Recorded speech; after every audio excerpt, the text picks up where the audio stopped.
Dear friends, I'm speaking to you on the subject of dominion leadership.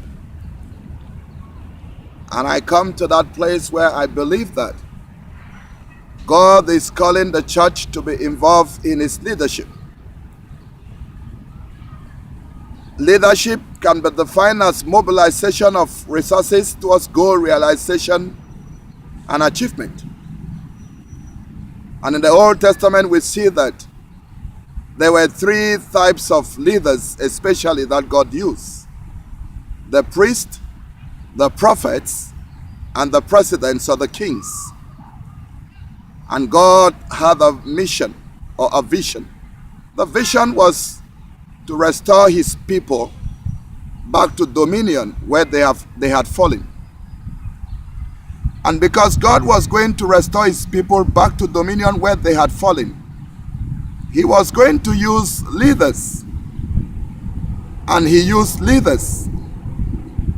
We see God using Moses to realize the vision of taking the children of Israel from bondage to the promised land.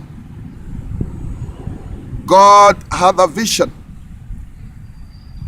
Though Moses made some mistakes here and there, we led the people to wander, and the strategic directives and timing of the vision realization to be delayed. But it was God's purpose, it was God's plan and God's desire that they get to the promised land, and they did when Joshua came to the scene. God had a vision to take care of the people during famine, and he made provision for the man called Joseph. Joseph, through circumstances, was sold by his brothers to Egypt, not knowing that he was following divine directions to go to where God was guiding him to go. At the end of the day, Joseph became prime minister. And as prime minister, he was able to help the children of Israel to be able to overcome famine, as worse as it was. We come to realize that God is very particular and interested in leaders. God is interested in the welfare of his people. God created them, and so their welfare is his concern. Immediately behind me is the United States Congress. Right in there is the Senate and the House of Representatives. The senators are there to represent their people, primarily in the United States. Same with the House. They have constituencies that they represent, and this representation has to do with the welfare, the needs, and the aspirations of their people. Some of them actually come from what they call conservative communities, where the people believe in God and they follow the biblical divine principles, as they say, of the Bible. Some also believe that there are ways that should be able to accommodate people, and for the sake of peace, there should be liberality so that people can be free to choose and to do as they please. But then let the church and the spiritual sector of and leaders do their function of directing and warning the people and bringing their attention to the commandments of God. Beloved, I speak on leadership under the mnemonic leadership, which has to do with LEADERSHIPS. In introducing L, I always tell people that the letter L, when I speak from my book, L actually goes with a couple of L's. The first L is to listen. Leadership to me is a call. And so when there's a call, God actually calls his leaders. We actually saw how God called Samuel. And it was through the listening ear of an experienced person called Ella that Samuel was able to get the call to lead. The same thing with Moses, who was called in the burning bush when God said, Moses, Moses, Moses, I'm calling you to lead my people.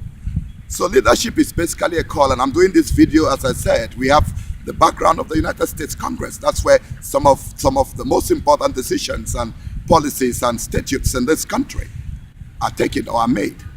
Leadership is very, very important to God. We actually see that Jesus himself was a leader. We see the same with Paul. There was leadership in the three main institutions that God had in the Old Testament. There's leadership in the family. There's leadership in the institution of government. There is leadership in the spiritual or church or spiritual institution. That is why, even though I talked about the fact that the churches, the ecclesia, the drawn out, the called out ones, when the fellowship is bigger than 12, there are a multitude of people, then there's a need for a system. And that's why Paul was brought in to contribute a lot in putting down the leadership system, the ecclesiastical administrative or leadership system of the New Testament. We'll come to that. But God is interested in leaders, and leadership has to do with vision, leadership has to do with mission, and the mission has to do with strategies. And as I said, there are times when in all of that there's supposed to be a system that takes care of that. So I've just introduced leadership and governance to you, and as I will take the other series as the days go by, I want you to come to the understanding and the knowledge of the fact that leadership is very important even to God. And leaders are called, some are born, some are chosen by their people, but at the end of the day, it is the realization of the goals and the vision of God that matters. May God bless you in all you do. Amen.